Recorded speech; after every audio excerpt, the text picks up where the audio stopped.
Remember, there's some pretty important information here in the disclaimer. You might want to give the video a quick pause and read it.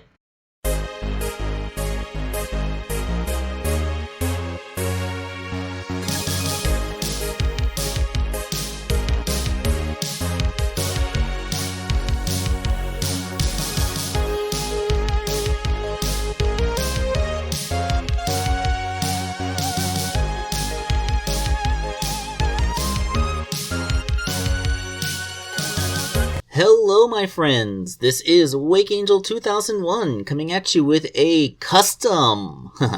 This is from Adventures of Sonic the Hedgehog, been on a little bit of a kick there, and it is Katella the Intergalactic Huntress. Katella is a one-shot character who appeared in Zubotnik, an episode of the Adventures of Sonic cartoon, of course.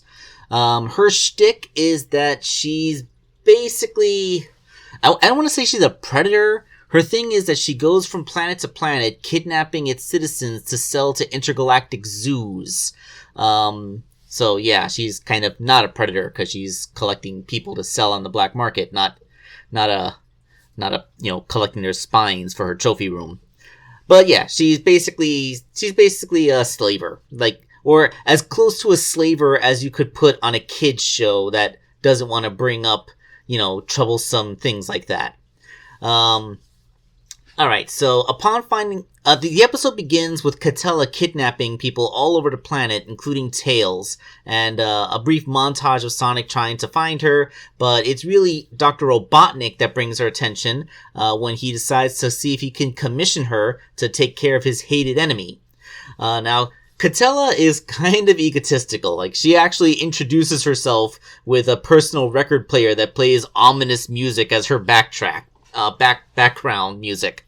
But upon laying eyes on Robotnik, she instantly falls in love. And, now, I noticed that this is kind of a thing that everybody in this show can do, but it's kind of hilarious how she just transforms herself into this giant heart creature upon seeing Robotnik for the first time.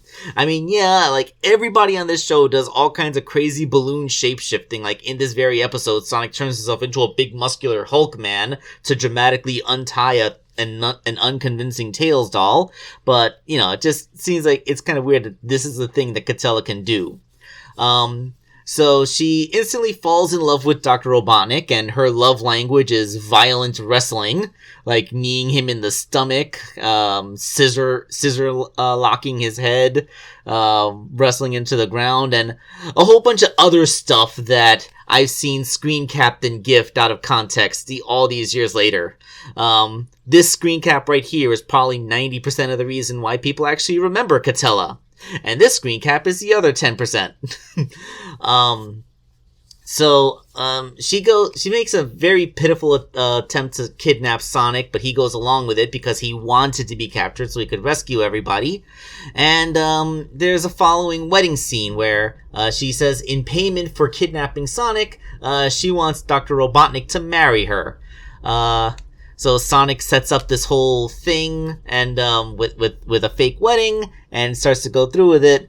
But right as they're about to say their vows, when Sonic calls for the objections, Mama Robotnik comes in. Because yes, remember, there was a Mama Robotnik in Adventures of Sonic the Hedgehog.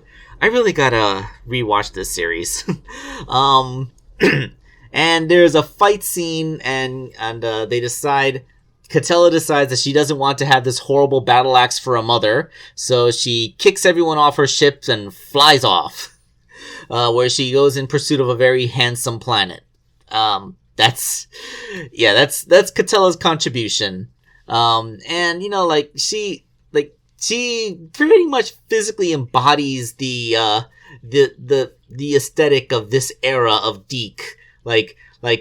They just find any excuse to put a sexy, throaty-voiced woman on TV and have her do all kinds of stuff for a few minutes. I'm pretty sure in the Battletoads pilot, that's pretty much what they had the princess do. I'm pretty sure the reason they thought that they could make a Battletoads pilot was because they could put the princess from Battletoads in situations like this.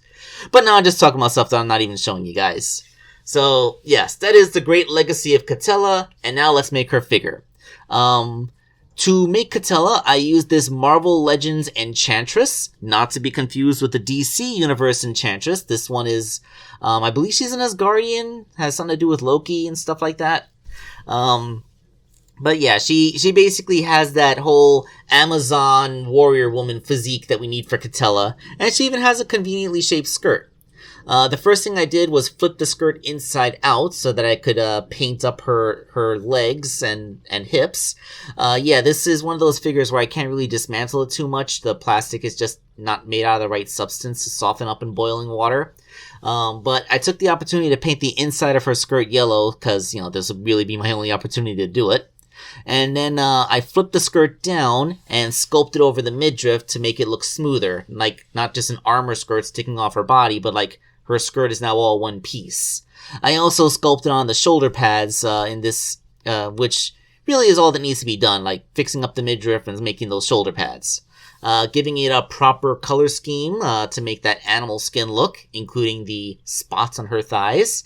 All that was left was to modify her head.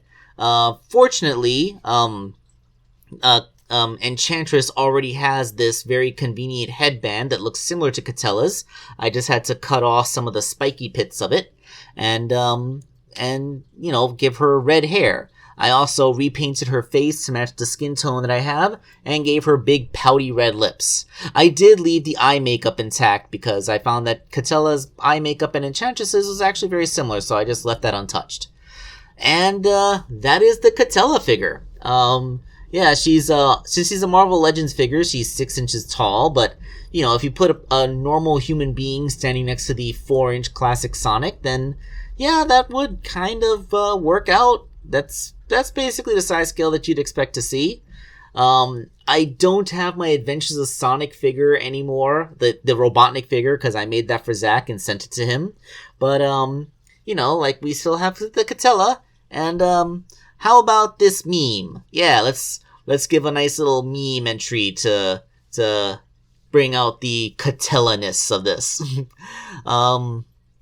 So yes, thank you all for watching this video, and I guess it's nothing left for it but to let Sonic take us out like he always does. Oh, hey everybody, it's me, Sonic the Hedgehog. Just here to remind you that if you haven't already, make sure to hit that like button. And for even more amazing customs, don't forget to subscribe to Wake Angel 2001, because between you and me, they're way past cool.